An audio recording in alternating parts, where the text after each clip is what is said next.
अस्सलामुअलैकुम, नमस्कार, आदाब। मैं हूं आपका दोस्त निहाल अख्तर पयामी और आप देखना शुरू कर चुके हैं आपका अपना चैनल गांव मोहल्ला।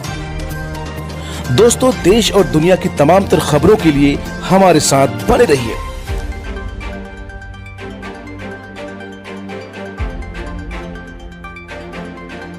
अस्सलामुअलैकुम, नमस्कार, आदाब। मैं हूं आपका दोस्त निहाल अख्तर पयामी और आप देखना शुरू कर चुके हैं आपका अपना चैनल गांव मोहल्ला। साथियों, गांव मोहल्ला बिहार विधानसभा चुनाव से जुड़ी तमाम तर छोटी बड़ी खबरें आप तक पहुंचाता रहा है। आज की बड़ी खबर और ब्रेकिंग न्यूज़ ये है कि पूर्व केंद्रीय मंत्री शरद यादव अब घर वापसी उनकी हो सकती है, जेडीयू में शामिल हो सकते हैं। जी हां, मीडिया रिपोर्ट्स की माने तो शरद यादव की लगातार जेडीयू के नेताओं से मुलाकातें हो रही है और मुलाकातों का सिलसिला इस हद तक बढ़ गया है कि तमाम तर चीज़ें खुलकर सामने आ रही हैं और ख़बरें ये आ रही है कि कहीं ना कहीं शरद यादव फिर से उनकी घर वापसी हो सकती है। आपको बताते चलें कि जैसे जैसे चुनाव करीब आते जा रहे हैं वैसे वैसे दल बदलने का सिलसिला बदस्तूर जारी है। आपने देखा किस तरह से पिछले दिनों राजद के कई कद्दावर नेता, जी हाँ, लालू जी के समधी समेत कई कद्दावर नेता कहीं ना कहीं उन्होंने जेडीयू का दामन थाम लिया। ठीक उसी तरह से जेडीयू के मंत्री, जी हाँ, हम बात कर रहे हैं श्याम रजक की, और उनके साथ कई और नेता, उन्होंने जेडीयू का दामन छोड़कर वो राजद में शामिल हो गए और ये आने जाने का सिलसिला बदस्तूर जारी है। लगातार लोग कहीं ना कहीं हर पार्टी ये कोशिश कर रही है, रिझाने की, मनाने की, पटाने की कोशिश कर रही है और हर पार्टी ये कोशिश कर रही है कि हर कद्दावर नेता उनके झोली में आ जाए, उनके दामन में आ जाए। तो लगातार ये सिलसिला जारी है और ख़बर ये आ रही है, आज की सबसे बड़ी खबर ये आ रही है कि पूर्व केंद्रीय मंत्री और जदयू के वरिष्ठ नेता, कद्दावर नेता और कभी जदयू के लंबे समय तक अध्यक्ष रहे शरद यादव की फिर से घर वापसी हो सकती है।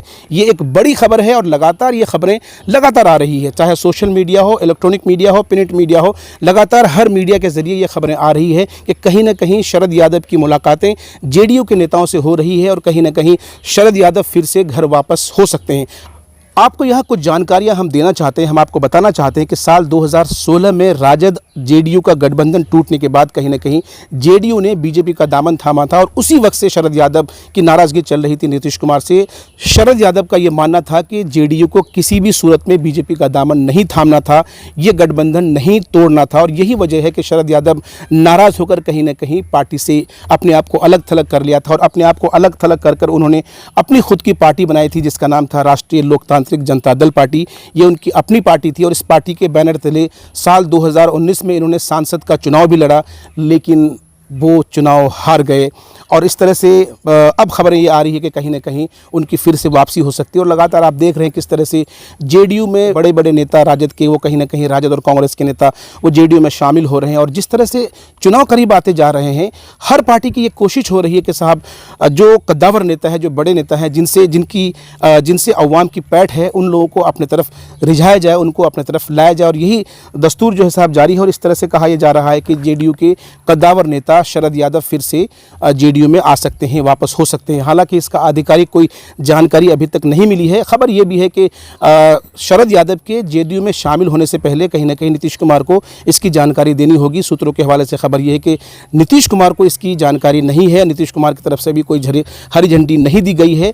लेकिन जेडीयू के चाहने वालों का, जेडीयू के नेताओं का कहना है कि अगर ये खबर सही है, अगर वो वाकई में हमारे यहाँ आना चाहते हैं तो उनका वेलकम है, खैर मकदम है। वो इसलिए कि जेडीयू को बनाने में, संवारने में, उनको इस मुकाम पर लाने में कहीं ना कहीं शरद यादव का बड़ा योगदान रहा है।